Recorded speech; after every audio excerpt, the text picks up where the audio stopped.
Malacañang says there's still no definite date for the arrival of the first batch of Pfizer shots. Let's get the details from Maricel Halili, who joins us live from Mandaluyong City.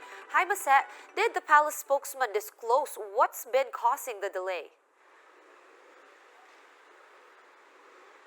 Sean, it was actually vaccine czar Carlito Galvez who explained the delay on the arrival of Pfizer vaccine from the COVAX facility. During the Laging Handa briefing this afternoon, Secretary Galvez mentioned that Pfizer is a bit concerned with the status of the Philippines in terms of handling the vaccines.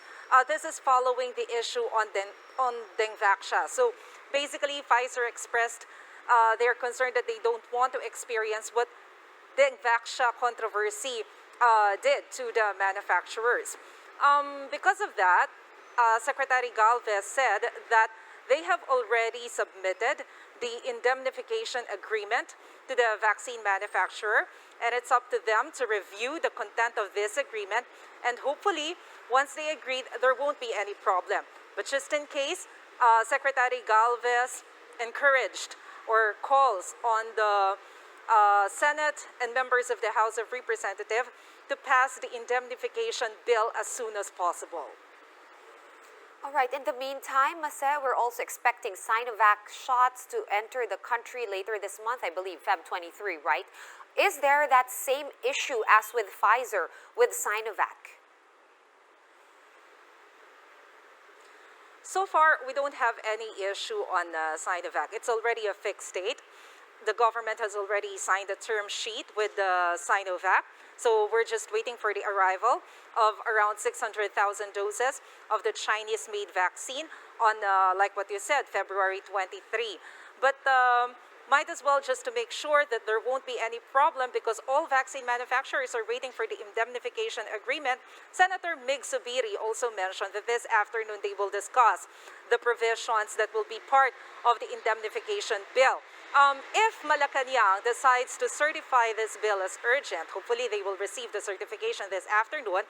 Senator Zubiri mentioned that the target of the senators is to finish up until the third reading this afternoon.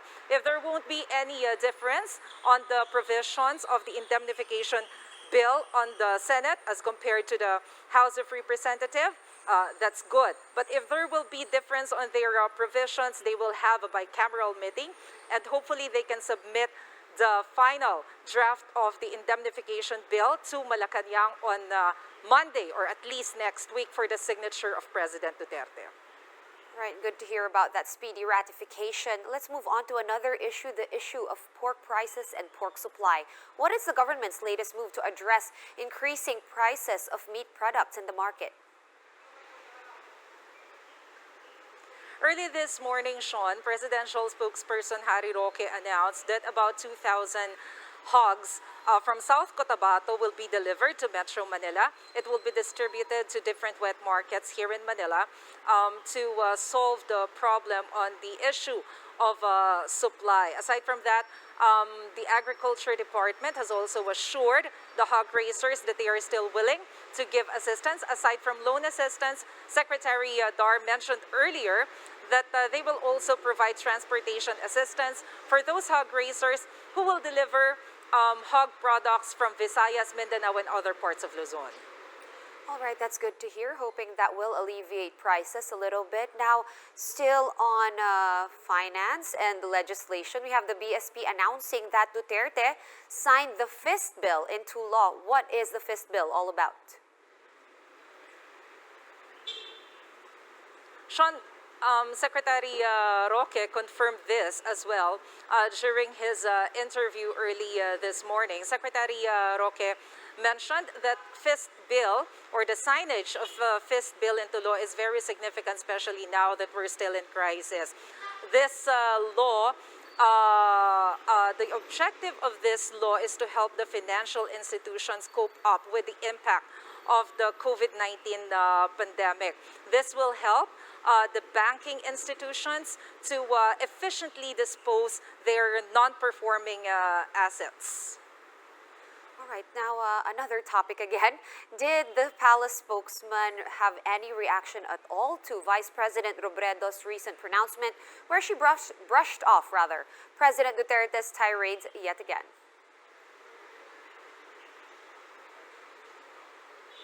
Well, Sean, it seems that this is one of the most favorite topic of Malacañang recently. During the opening statement of Secretary Roque earlier, he did mention or he did give his comment about the recent statement of Vice President Leni Robredo. He said that President Duterte, as one of the citizens of the country, also has the right to speak his mind, like other citizens of this country. And for him, he thinks that Vice President Leni Robredo is not capable of being the next president. That's his opinion. So Secretary Roque sees nothing wrong about the statement of President, considering that that is his personal assessment. All right, we'll leave that there. Thank you so much for all those updates, Maricel Halili, joining us live from Mandaluyong City.